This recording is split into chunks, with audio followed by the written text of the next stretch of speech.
They have to be replaced over and over. And the average knife, like there they go right there. And the average knife is engineered to break or go dull within 1 to 2 years, which causes a high replacement cost. So these are some of the junk knives. That's where my knives are. So wood handles, they are attractive when new, but they tend to crack, break, and splinter. They're also not made to be put in the dishwasher because they are very unsanitary and they absorb grease, bacteria, and odors. In plastic handles, they tend to chip, crack, and melt, and they're usually glued together, which can fall apart easily in the dishwasher, and they're also slippery when wet. And the part of the construction of a knife is called the tang, and the tang is how far the steel goes back into the handle. The further it goes back, the more strength and balance the knife has. Many knives have partial tangs, which break easily and are unbalanced. And many rivets are made of brass, which will expand, contract, and loosen, creating gaps for food particles, making it unsanitary. As far as our blades, carbon steel will stay sharp longer. It will also rust and corrode and is very unsanitary. Stainless steel won't rust, pit, or corrode, but won't stay sharp and is difficult to sharpen. Third, serrated edges are designed to rip and tear and cannot be resharpened. And straight edges make a smooth cut, but they need to be sharpened to remain effective. And the biggest problem with a set like this is that the knives are never sharp. So let me show you how cut solve all of these problems, and that leads into the next section. But pretty much the disadvantages of the common knives section, it kind of creates a problem, creates a like a problem for them to see how much junk knives is costing them over a long period of time. So junk knives cost like way much more than a set of Cutco would over a certain amount of years. Each one again to go over wood handles, plastic, and kind of just review what each of those are. Yeah, so a lot of customers that you're gonna run into, they're gonna have like wood handles, and I try and like gross them out a little bit because wood handle absorbs a lot of moisture and bacteria. And then also with plastic handles, a lot of people are gonna have plastic handles too, but I always ask them, has any of your plastic handles ever like melted when it's like gotten close to the fire? So you're kind of relating to the customer a little bit with that. And the construction of a knife, tang. I always say, Ms. Jones, do any of your knives like the steel goes like halfway into the handle? It's like, yeah. Has it ever broken on you or folded on you? Like, yeah. And then with the rivets, has any of your rivets like gotten like dark rings around them or anything like that? You'd say, yeah, they have like wood handle knives because that absorbs a lot of moisture and bacteria around it. And also the carbon steel, stainless steel. Do you have any carbon steel knives like it's rusted or anything like that? And you'd say yes. Stainless steel, straight edges.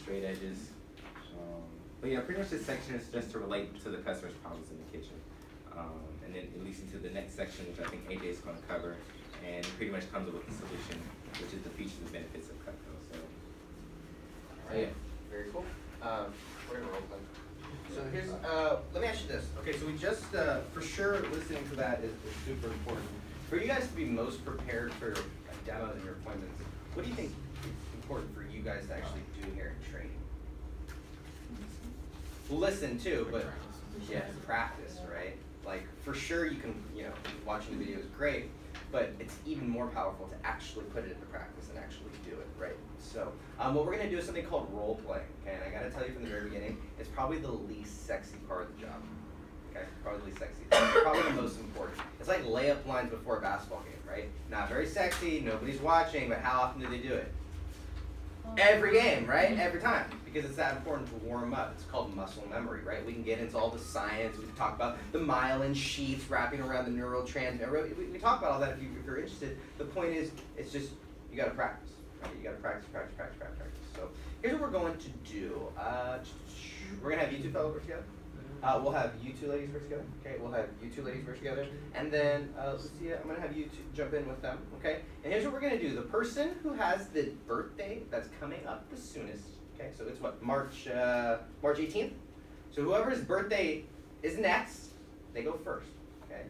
They're going to read the first page. Okay? Then you're going to switch. And the second person is going to read the second page. Then when you get after that, you're going to switch again so that the person who read the first page, they're going to go second. And the person who read the second page, they're going to go first. We're going to do this 2 times each. Okay, so if you guys are doing 3, it might get cut a little short a little bit. But here's the thing. When you're reading, be reading. right? And just read it. Don't worry about eye contact, or there's a big misconception with eye contact, right? You guys have ever heard that? Hey, Natalie, if you want to sell a lot, you need good eye contact. You guys ever heard that? Mm-hmm. That's actually a kind of a false Misnomer? yeah, you can't be a false misconception, but it's a misconception because the thing is, if you have a crappy product, yeah, you do need good eye contact to distract them from the crappy product. We have the best product in the history of the world, so usually we're kind of crappy when we're new. So do we want them looking at us, or do we want them looking at the product? The product. So you are able to read out of the book, right? And there's even a line that says, hey, I'm going to be reading from my manual. So you'll read from the manual, they'll look at the product, right?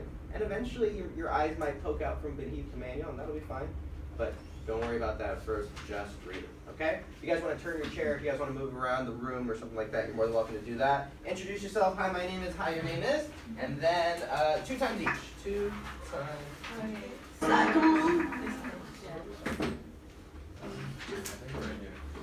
Hi, it's a winter birthday. So you can, why don't you swing your chair around center?